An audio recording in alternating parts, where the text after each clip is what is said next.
आरती यादव, आपके अपने YouTube channel biology with Aarti Yadav में आप सभी लोगों का हार्दिक अभिनंदन करती हूँ और इसी के साथ साथ आप सभी को हमारा नमस्कार।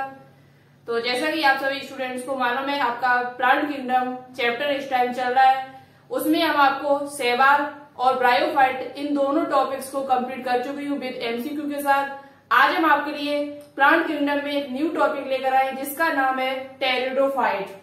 आज यहाँ पर हम बात करने वाली हूँ टेरिडोफाइट के बारे में।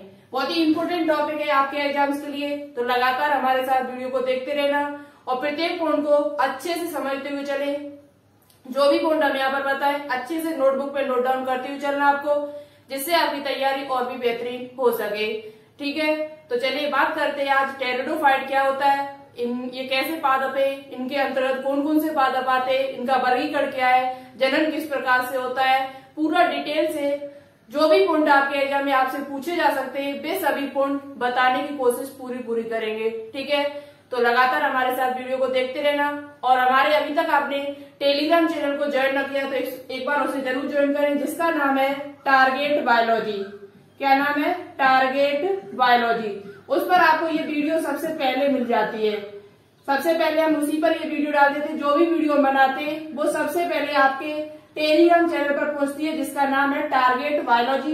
इसकी लिंक आपको नीचे डिस्क्रिप्शन में मिल जाएगी। ठीक है, नहीं तो आप सर्च करना टेलीग्राम पर जाकर, तब भी आप इसे ज्वाइन कर सकते हो। तो इस चैनल को भी आप ज्वाइन कर लीजिए। यहाँ पर आपको एग्जाम संबंधित कोई नोटिफिकेशन आता है और वीडियो सबसे पहले जो हमारी डाली जाती है वो इसी टेलीग्राम चैनल पर डाली जाती है। ठीक है, तो चलिए अब बात करते हैं टेरिडोफाइट क्या होते हैं। इससे पहले हम आपको शैवाल और ब्रायोफाइट कंप्लीट करा चुके हैं। यदि अभी तक आपने वीडियो देखी हो तो एक बार प्लेलिस्ट में जाकर वो वीडियो सभी आप लोग जरूर देखें। बात करते हैं टेरिडोफाइट। ये प्लांट किंगडम का थर्ड पार्ट है, यानी कि सबसे पहले आपके शैवाल के बाद फिर ब्रायोफाइट और ब्रायोफाइट के बाद फिर तीसरे नंबर पर हमारे जो आए थे वो टेरिडोफाइट आए थे। टेरिडोफाइट ये जो है वो दो शब्दों से मिलकर बना है। टेरिडोफाइट जो शब्द है वो दो शब्दों से मिलकर बना है, टेट्रोन और प्लस फाइटोन। यहाँ पे जो टेरोन है उसका मतलब होता है पंखनुमा, यानी कि इसके अंतर्गत जो भी पादप आते हैं वो एक पंखनुमा, उनकी पत्ती जो होती है वो पंखनुमा होती है। कैसी होती है? पंखनुमा। और फाइटोन का मतलब है पादप, यानी कि टेरिडोफाइट है वो दो शब्दों से मिलकर बना है, टेरोन प्लस फाइटोन। टेरोन का मतलब होता है पंखनुमा और फाइटोन का मतलब होता है पादप, यानी कि इसके अंतर्गत जो पादप आते हैं वो पंखनुमा पादप कहे जाते हैं। कैसे पादप आते हैं? पंखनुमा। तो आपसे इसका शायद अर्थ भी पूछा जा सकता है कि टेरिडोफाइट का क्या अर्थ है, तो इसका मतलब होता है पंखनुमा पादप। क्या होता है? इसके अंतर्गत जो भी पादप आते हैं वो कैसे पादप कहे जाते हैं? पंखनुमा पादप कहे जाते हैं। आगे बात करते हैं टेरिडोफाइट शब्द किसने दिया है। टेरिडोफाइट ये शब्द है वो किसके द्वारा दिया गया है? तो टेरिडोफाइट जो शब्द है वो हैकल नाम के वैज्ञानिक द्वारा दिया गया है। किसके द्वारा? हैकल नाम के वैज्ञानिक की, जिनके द्वारा टेरिडोफाइट शब्द दिया है। यानी टेरिडोफाइट शब्द का जो नामकरण किसने किया है वो आपके हैकल नाम के जो वैज्ञानिक है उनके द्वारा इस शब्द का नामकरण किया गया है। इतनी बात आपको समझ में आ चुकी होगी। अब बात करते हैं टेरिडोफाइट को पादप जगत का क्या कहा जाता है। जिस प्रकार से हमने आपको बताया था ब्रायोफाइट को पादप जगत का क्या कहा जाता था? उभयचर। क्या कहा जाता था? उभयचर कहा जाता था। किसे? ब्रायोफाइट को। ब्रायोफाइट को पादप जगत का उभयचर कहा जाता था। उसी प्रकार से टेरिडोफाइट को पादप जगत का रेप्टाइल्स कहा जाता है, यानी सरीसृप कहा जाता है। पादप जगत का वानस्पतिक सरीसृप, यानी सर्प किसे कहा जाता है? वानस्पतिक सर्प किसे कहा जाता है? तो वो आपका टेरिडोफाइट को कहा जाता है। टेरिडोफाइट को पादप जगत का रेप्टाइल्स कहा जाता है। ठीक है, इतना पॉइंट आपका क्लियर हुआ होगा। पॉइंट नंबर नेक्स्ट पे बात करते हैं। इस वर्ग में आने वाले पादप क्लोरोफिल युक्त होते हैं। ये बहुत ही इंपोर्टेंट पॉइंट है, इसे आप लोग अच्छे से नोटबुक पे नोट डाउन कर लेना। पूछा भी जाता है कि टेरिडोफाइट में आने वाले पादप कैसे होते हैं, उनका लक्षण क्या है? तो क्लोरोफिल युक्त होते हैं, समहीन ऊतक होते हैं, यानी कि इनमें जाइलम और फिलोयम, जाइलम और प्लस फिलोयम। आपको कमेंट बॉक्स में कमेंट करके बताना होगा क्या ब्रायोफाइटा में जाइलम और फ्लोएम पाया जाता था या नहीं पाया जाता था? ये आपको कमेंट बॉक्स में कमेंट करके बताना होगा, ठीक है। तो जो टेरिडोफाइट होते हैं इस वर्ग में आने वाले पादप क्लोरोफिल युक्त समयन ऊतक यानी कि वेस्कुलर टिश्यू, जाइलम और फ्लोएम क्रिप्टोगेम्स है। क्रिप्टोगेम्स का मतलब होता है अपुष्पोद्भिद, यानी कि इन पादपों पर पुष्प नहीं आते, इन पादपों पर पुष्प नहीं आते, इसलिए इनको क्रिप्टोगेम्स कहा जाता है। तो इस वर्ग में आने वाले जो पादप होते हैं वो क्लोरोफिल युक्त होते हैं, समयन ऊतक यानी वेस्कुलर टिश्यू, साथ ही साथ क्रिप्टोगेम्स यानी कि अपुष्पोद्भिद पौधे आते हैं, यानी कि इसके अंतर्गत आ माने नहीं, पुष्प माने पुष्प, यानी ऐसे पादप जिनके ऊपर पुष्प नहीं आते हैं उन्हें क्या कहा जाता है? अपुष्पोद या क्रिप्टोगेम्स कहा जाता है। और जिन पर पुष्प आते हैं उनको फेनेरोगेम्स कहा जाता है। क्या कहा जाता है? फेनेरोगेम्स। अब देखो टेरिडोफाइटा के बाद में आपके दो टॉपिक और बचते हैं, अनावृत बीजी और आवृत बीजी। ये भी हम आपको जल्दी फिनिश कराएंगे और बहुत ही इंपॉर्टेंट है, ठीक है। तो अच्छे से समझते हुए प्रत्येक पॉइंट को चले। इस वर्ग में आने वाले पादप क्लोरोफिल युक्त समयन ऊतक क्रिप्टोगेम्स पौधे होते हैं। तो ये बहुत ही इंपॉर्टेंट पॉइंट आपसे पूछा जाता है, क्या टेरिडोफाइटा में पुष्प आते हैं? तो नहीं, आपको आंसर क्या होगा? टेरिडोफाइटा में पुष्प नहीं बनते हैं, टेरिडोफाइटा में पुष्प नहीं बनते। नेक्स्ट पॉइंट पर चर्चा करते हैं, इनमें पुष्प और बीज नहीं बनते। वही बात फिर आ गई, इनमें पुष्प और बीज नहीं बनते। ये पॉइंट आपको अच्छे से याद करना, ये वाला। ये जो टेरिडोफाइटा के अंतर्गत जो पादप आते हैं उनमें बीज नहीं बनते हैं। क्या नहीं बनते? बीज यानी कि सीड का निर्माण नहीं होता है, ठीक है। नेक्स्ट पॉइंट पर बात करते हैं, इनका मुख्य पौधा बीजाणुभिद होता है, जबकि ब्रायोफाइट का जो मुख्य पौधा था वो युग्मकोभिद था। क्या था? युग्मकोभिद। ब्रायोफाइटा का यदि आपसे पूछा जाए कि ब्रायोफाइटा का मुख्य पौधा क्या है, तब आप क्या बताओगे? युग्मकोभिद है। और यदि आपसे ये पूछा जाए कि टेरिडोफाइटा का मुख्य पौधा क्या है, तो वो बीजाणुविद होता है, सेप्रोफाइट होता है। क्यों? इसके बीजाणु में से बीजाणु का निर्माण होता है, वहां से फिर बीजाणु अलग अलग हो जाते हैं, फिर युग्मक बनते हैं, फिर कहीं तो युग्मोद्भिद बनेगा जाके, यानी बीजाणु पहले बनते हैं, उसके बाद कहीं युग्मक का निर्माण होता है, तब फिर चलता है। हम आगे बताएंगे चल के, ठीक है। तो मेन पॉइंट आपको यहाँ पे ये याद रखना है कि इनका मुख्य पौधा बीजाणुभिद होता है, जबकि ब्रायोफाइटा का मुख्य पौधा युग्मकोद्भिद होता है। कैसा होता है? युग्मकोद्भिद होता है। जो जड़ तना पत्ती में विभेदित रहता है, यानी कि इनकी जो टेरिडोफाइटा के अंतर्गत जो पादप आते हैं वो जड़, तना और पत्ती में पूर्णतः विभेदित होते हैं। इनकी अलग अलग आप देख सकते हो, इनके जड़ भी देख सकते हो, इनके तना भी देख सकते हो अलग करके, और इनकी पत्ती भी अलग देख सकते हो। आपने देखा होगा ऑफिस के बाद जो पुष्प रखे होते हैं या कहीं गार्डन है, कहीं जो पुष्प बड़े बड़े पादप आपने देखे होंगे, वो पादप आपके टेरिडोफाइट ही होते हैं। वो पादप, उनकी पत्तियां बहुत बड़ी बड़ी होती है, पंखुड़वा पत्तियां होती है, जड़, तना, पत्ती आप अलग अलग देख भी सकते हो उनमें। तो आपने ऑफिस के बाहर देखे होंगे, किसी गार्डन में देखे होंगे। तो जो पादप जो होते हैं बड़े बड़े, वो आपके कौन से होते हैं? वो आपके टेरिडोफाइट ही होते हैं। कौन से होते हैं? टेरिडोफाइट। तो इनमें जड़, तना, पत्ती में आप विभेद भी कर सकते हो, जबकि ऐसा ब्रायोफाइट, शैवाल में नहीं था, ब्रायोफाइट में नहीं था। नेक्स्ट पॉइंट की बात करते हैं, इनमें जाइलम में बाह्यकाएं, जाइलम में बाह्यकाएं और फ्लोएम में सहायक कोशिकाएं, इन्हें सहायक कोशिकाएं भी कहा जाता है। सहायक कोशिकाएं अनुपस्थित होती है, कॉम्पेनियन सेल्स अनुपस्थित होती है। ये पॉइंट वेरी वेरी इंपोर्टेंट है, और यहाँ से आपके एग्जाम में क्वेश्चन पूछा भी जाता है। एक क्वेश्चन सीपी नेट में पूछा गया था 2017-18 में कि जाइलम में कौन कौन सी कोशिकाएं पाई जाती है, या निम्न में से जाइलम में कौन कौन सी कोशिकाएं पाई जाती है। तो देखो यहाँ हम जाइलम की कोशिकाएं लिखते हैं, जाइलम के अंतर्गत कौन कौन सी कोशिकाएं आती है। तो सबसे पहला पॉइंट तो आप यहाँ पे अच्छे से याद कर लें कि जाइलम में बाह्यकाएं, जाइलम में बाह्यकाएं और फ्लोएम में सहायक कोशिकाएं टेरिडोफाइटा में अनुपस्थित होती है, यानी कि अब्सेंट होता है, नहीं पाई जाती है। ये पॉइंट आप लोग अच्छे से याद कर ले। अब देखो यहीं पर हम आपको समझा देते हैं, एक पॉइंट बहुत ही इंपॉर्टेंट है कि जाइलम में कौन कौन सी कोशिकाएं पाई जाती है। जाइलम के अंतर्गत कौन सी कोशिकाएं आती है और फ्लोएम के अंतर्गत कौन सी कोशिकाएं आती है। तो देखो जाइलम के अंदर 4 प्रकार की कोशिकाएं आती है, वाहिनिकाएं, और दूसरी आपकी है बाह्यकाएं, तीसरी आपकी है जाइलम पैरेन्काइमा, जाइलम पेरेन्काइमा और चौथी आपकी जो है वो है जाइलम तंतु।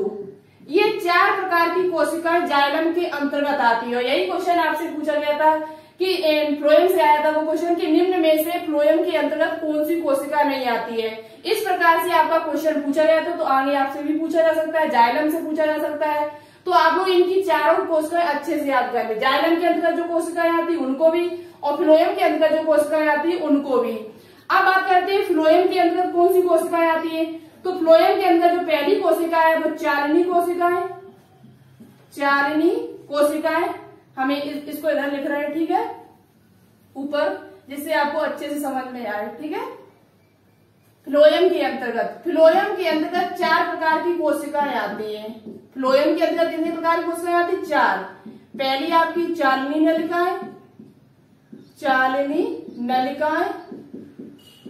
नलिकाएं, दूसरी आपकी है सहकोशिकाएं, जिसे हम सहायक कोशिकाएं कहते हैं,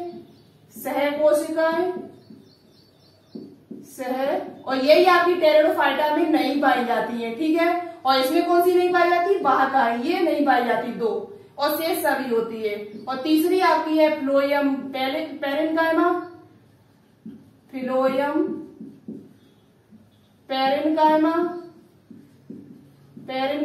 चौथी आपकी है फ्लोएम तंतु। ये तो आप पहचान लोगे कि फ्लोएम शब्द है तो फ्लोएम से यानी फ्लोएम में पाई जाने वाली कोशिका है, लेकिन आपको ये 2 अच्छे से याद करनी, चालनी नलिकाएं और सहकोशिकाएं। चालनी नलिकाएं और सहकोशिकाएं जो कोशिकाएं होती है वो फ्लोएम के अंतर्गत आती है। और फ्लोएम का काम क्या होता है? ये पत्तियों से जो भी भोजन बनता है उसे पूरे पादप में फैलाना होता है, ठीक है। और जाइलम का काम क्या होता है? जल एवं खनिज लवण को पत्तियों तक ले जाना। तो ये क्या है? चालनी नलिकाएं, सहकोशिकाएं, फ्लोएम पेरेन्काइमा और फ्लोएम तंतु, ये फ्लोएम के अंतर्गत आती है। जबकि जाइलम के अंतर्गत आपकी वाहिकाएं, जाइलम पेरेन्काइमा और जाइलम तंतु। तो आपके जो टेरिडोफाइट होते हैं उनमें वाहिकाएं नहीं होती है और सहकोशिकाएं नहीं पाई जाती है। अब बात करते हैं नेक्स्ट पॉइंट पर। तो इतना आपको अच्छे समझ में आ गया, ये पॉइंट अच्छे से याद कर लेना। सेकंड वाला, इस वर्ग में आने वाले पादप क्लोरोफिल युक्त होते हैं, समय ऊतक पाया जाता है, यानी कि जाइलम और फ्लोएम दोनों पाए जाते हैं। साथ ही साथ ये क्रिप्टोगेम्स कहलाते हैं, इनमें पुष्प नहीं बनते हैं, और पुष्प के साथ साथ इनमें जब पुष्प ही नहीं बनेंगे तो बीज का निर्माण भी नहीं होता है। और इनका जो मुख्य पौधा होता है वो कैसा होता है? बीजाणुविद होता है, जबकि ब्रायोफाइट का मुख्य पौधा जो होता है वो इग्मुकोविद होता है, ठीक है। इस शब्द का प्रयोग किसने किया था? तो हैकल ने किया था। इसलिए टेरिडोफाइट को पादप जगत का रेप्टाइल्स भी कहा जाता है। बात करते हैं नेक्स्ट पॉइंट की, देखते हैं आगे। तो चलिए आगे नेक्स्ट पॉइंट देखते हैं। नेक्स्ट पॉइंट आपका क्या है? देखो, नेक्स्ट पॉइंट आज बताने से पहले एक बात और आपसे बोलना चाहती हूँ कि ये टॉपिक आज आपका फिनिश हो जाएगा। इसके एमसीक्यू हम आपको शुरुआत में ही बता चुके। इसके एमसीक्यू जो आपको होंगे वो सुबह की क्लास में मिलेंगे। टेरिडोफाइट और ब्रायोफाइट के हम एमसीक्यू सुबह करा चुके, और भी एमसीक्यू कुछ होंगे वो भी आपको सुबह की क्लास में मिलेंगे। और टेरिडोफाइट से संबंधित जो भी एमसीक्यू होंगे वो सभी एमसीक्यू हम आपको सुबह की क्लास में कंप्लीट करा देंगे, ठीक है।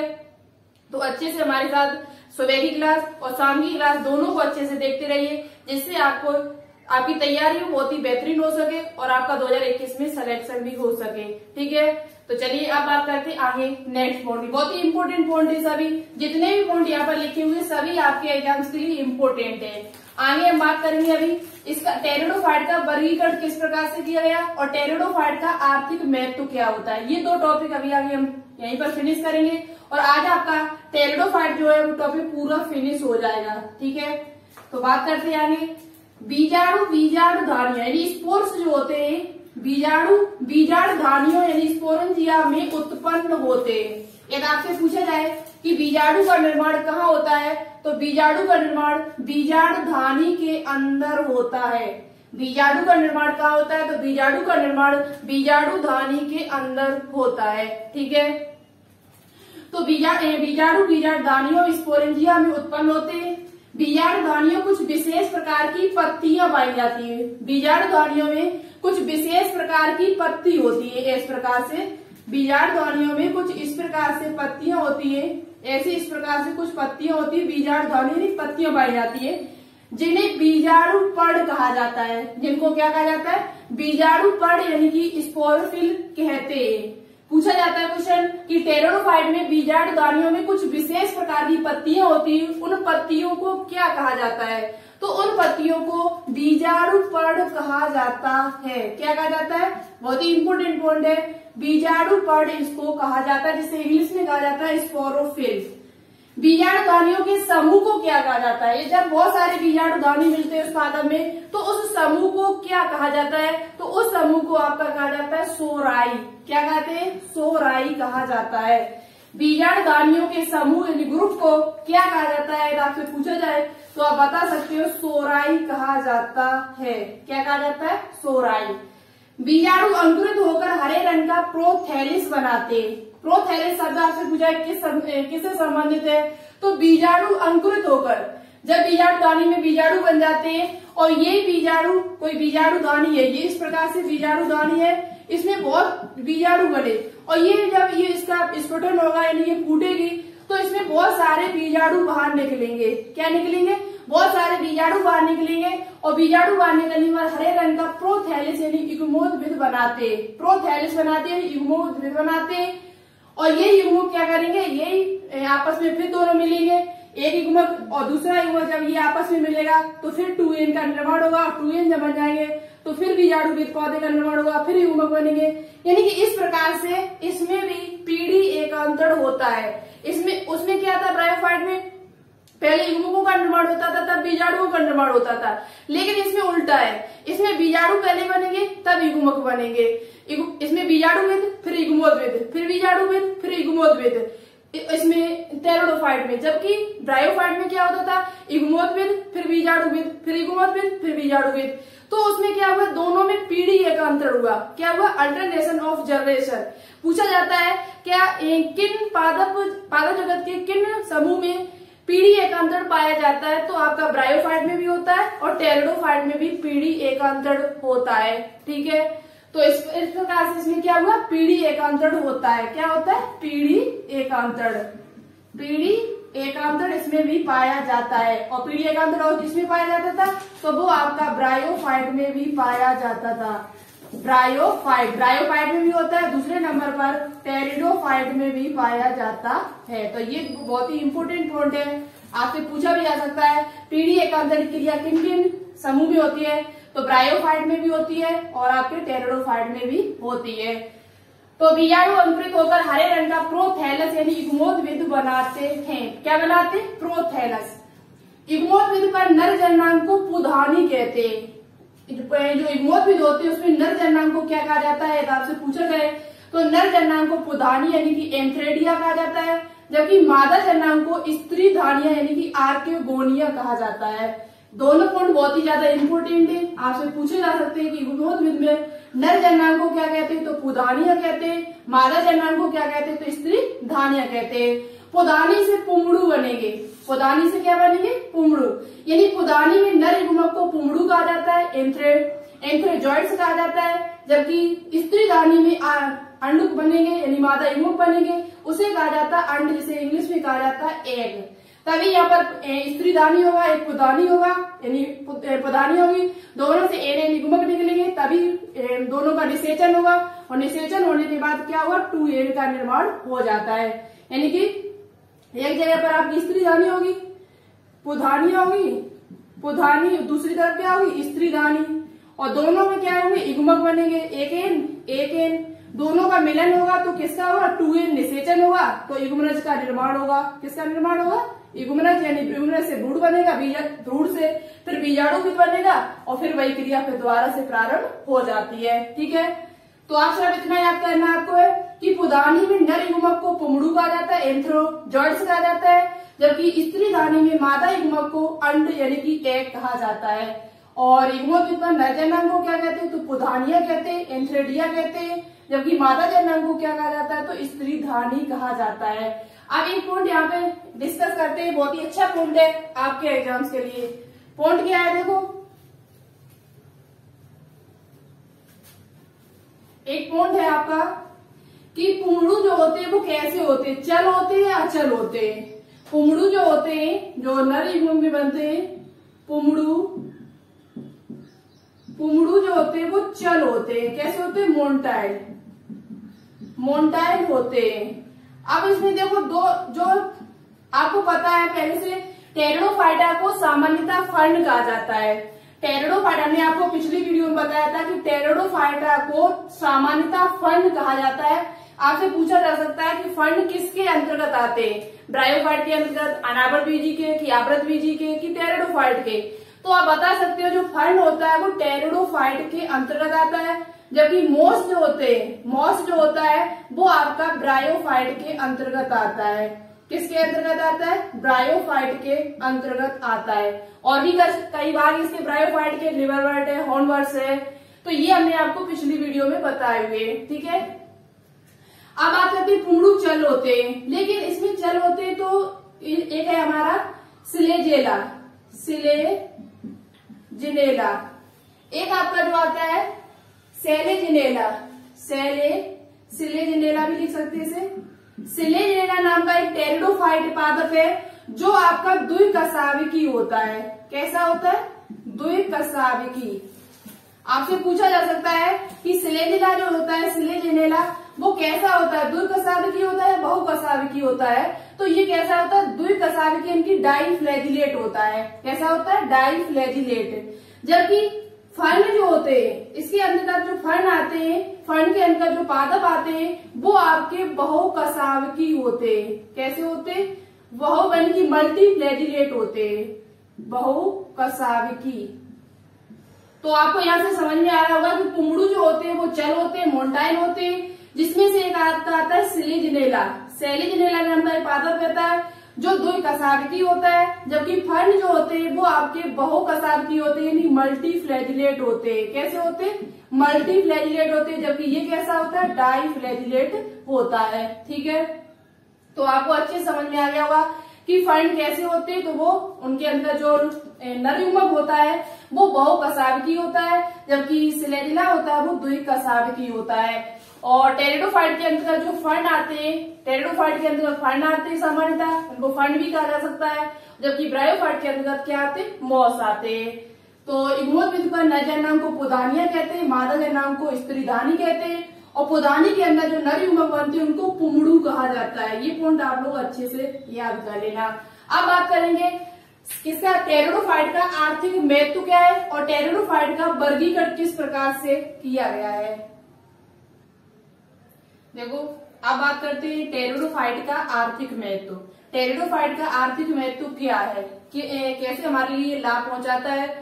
तो देखो, सबसे पहला पॉइंट है आपका जैव उर्वरक के रूप में। कुछ टेरिडोफाइट होते हैं जिनका प्रयोग जैव उर्वरक के रूप में किया जाता है, बाई फर्टिलाइजर के रूप में किया जाता है, यानी कि खाद के रूप में किया जाता है। अब किसके खाद कौन सी फसल में किया जाता है तो वो भी यहाँ पर समझेंगे। तो देखो, एक टेरिडोफाइट है जिसका नाम है एजोला।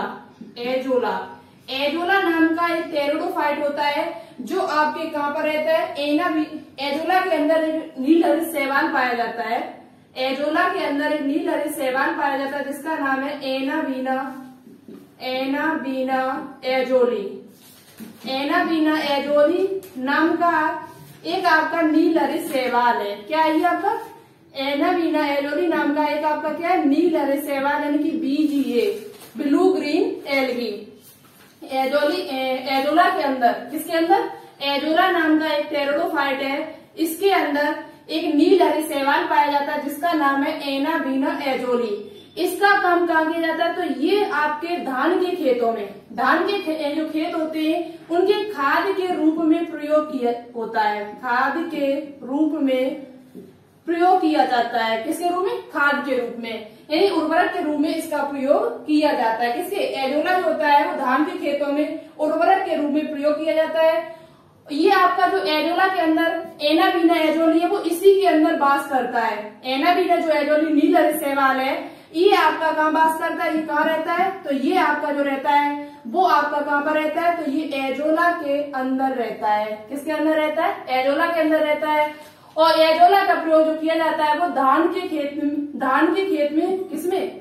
धान के खेत में खाद के रूप में किया जाता है। किसके रूप में किया जाता है? खाद के रूप में। तो इसका मतलब हुआ कि एजोला नाम का जो टेरिडोफाइट है उसका प्रयोग धान के खेत में खाद के रूप में किया जाता है, क्योंकि इसके अंदर एक नीला शैवाल पाया जाता है जिसका नाम है एनाबीना एजोली, और इसका काम क्या है, नाइट्रोजन का स्थिरीकरण करना।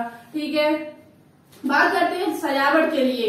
सजावट के लिए कौन से पादप प्रयोग किए जाते हैं? तो सजावट के लिए आपका एक आता है लाइकोपोडियम। आपने देखा होगा जो सजावट होती है उसमें एक लाइकोपोडियम नाम का पादप भी होता है, लाइकोपोडियम। अभी हम आपको बताएंगे लाइकोपोडियम का प्रयोग कहाँ कहाँ किया जाता है। लाइकोपोडियम आपका एक होता है, एक आपका होता है सेलेजिनेला, जो अभी हम ऊपर बात कर रहे थे, सेलाजिनेला। ये आपके दो पादप ऐसे होते हैं जिनका प्रयोग सजावट के रूप में किया जाता है। अब देखो लाइकोपोडियम का प्रयोग कहाँ कर सकते हैं? तो सबसे पहली बात है तो ये एक औषधीय पादप है। कैसा पादप है? औषधीय पादप है। औषधीय पादप है, एक प्रकार का कैसा पादप है? औषधीय पादप है। इसका प्रयोग होम्योपैथिक में किया जाता है। किसमें किया जाता है? होम्योपैथी जो दवाई होती है उनमें किया जाता है, होम्योपैथिक के रूप में। होम्योपैथिक के रूप में किसका प्रयोग किया जाता है? तो होम्योपैथिक के रूप में टेरिडोफाइट है जिसका नाम है लाइकोपोडियम। लाइकोपोडियम एक प्रकार का औषधीय पादप है, इसका प्रयोग होम्योपैथिक के रूप में किया जाता है। लाइकोपोडियम का प्रयोग एक जगह और किया जाता है, कहाँ पर? आतिशबाजी में। आतिशबाजी जो होती है उसमें लाइकोपोडियम का प्रयोग किया जाता है, आतिशबाजी और विस्फोटक के रूप में। किसके रूप में? विस्फोटक के रूप में। पूछा जा सकता है आपसे कि विस्फोटक के रूप में किस टेरिडोफाइट का प्रयोग करते हैं? तो विस्फोटक के रूप में लाइकोपोडियम टेरिडोफाइट का प्रयोग किया जाता है। तो ये बात आपको समझ में आ गई। जो लाइकोपोडियम के जो बीजाणु होते हैं, इसके बीजाणु का प्रयोग किया जाता है आतिशबाजी में। लाइकोपोडियम के जो बीजाणु होते हैं उनका प्रयोग किसमें किया जाता है? तो लाइकोपोडियम के जो बीजाणु होते हैं उनका प्रयोग आतिशबाजी और विस्फोटक के रूप में किया जाता है। लाइकोपोडियम एक औषधीय पादप है, इसका प्रयोग होम्योपैथिक के रूप में भी किया जाता है। नेक्स्ट पॉइंट की बात करते हैं, एक होता है आपका तीसरा आपका है भोजन के रूप में। किसके रूप में? मनुष्य होता है, पशु जो होते हैं वो इसे भोजन के रूप में प्रयोग करते हैं। किसके रूप में? भोजन के रूप में। उसका नाम क्या है पादप का? तो उसका नाम है आपका क्यूलवर्स। क्या नाम है? क्यूलवर्स। क्यूलवर्स नाम का एक पादप होता है, टेरिडोफाइट है जो एक प्रकार का, उसका प्रयोग भोजन के रूप में किया जाता है। और कौन करता है? मनुष्य है, कुछ पशु भी होते हैं जो इसका प्रयोग भोजन के रूप में करते हैं। ठीक है, तो ये पॉइंट आपको समझ में आया होगा। भोजन के रूप में किसका प्रयोग किया जाता है? तो क्यूलवर्स पादप का प्रयोग किया जाता है। सजावट के लिए पूछा जाए तो लाइकोपोडियम और सेलेजिनेला होता है। और उर्वरक के रूप में किसका प्रयोग किया जाता है? तो एजोला नाम का एक टेरिडोफाइट होता है जिसका प्रयोग जैव उर्वरक के रूप में किया जाता है। एक आपका और यहाँ पर पॉइंट बनता है इक्यूसीटम। एक आपका टेरिडोफाइट है, यहाँ पर हम लिखे रहते हैं इक्यूसीटम।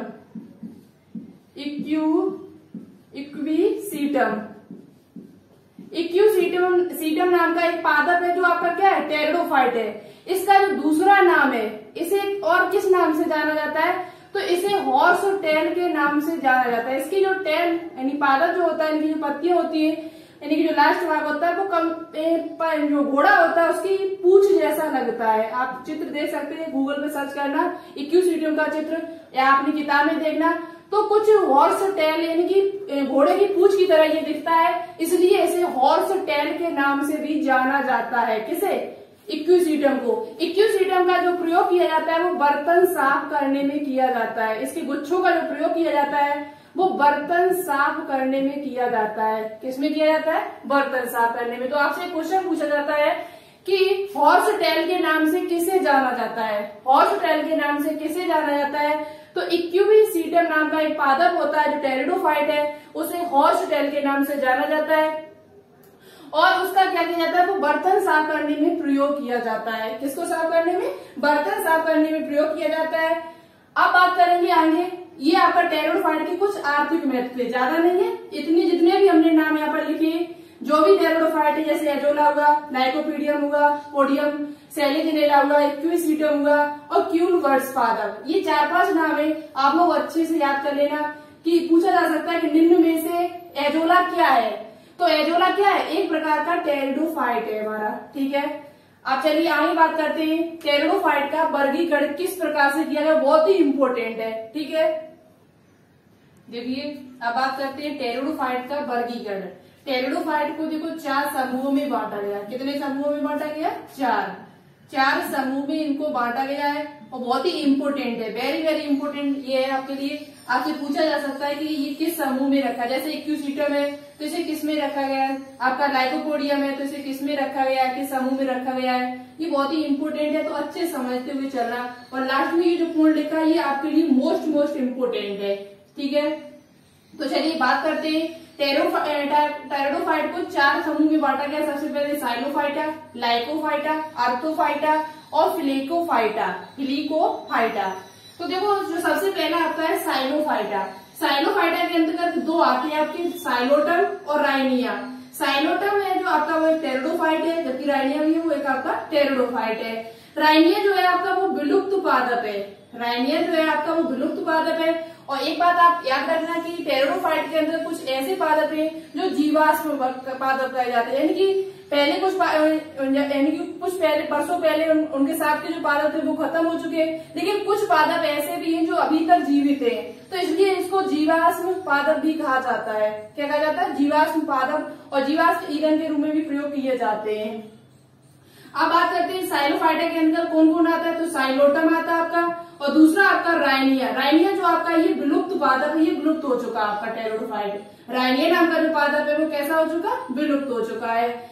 अब बात करते हैं लाइकोफाइटा के अंतर्गत 2 पादप आते हैं जो अभी हम बात कर रहे थे, सेला जिनेलेला, और दूसरा आपका है लाइकोपोडियम और सेला जिनेला नाम के 2 पादप है जो आपके लाइकोफाइटा में आते हैं। आप लाइको से याद कर लेना, लाइकोफाइटा। तो आपसे पूछा जाए कि लाइकोपोडियम किसके अंतर्गत आता है, किस समूह के अंतर्गत आता है टेरिडोफाइट के, तो लाइकोफाइटा के अंतर्गत आता है।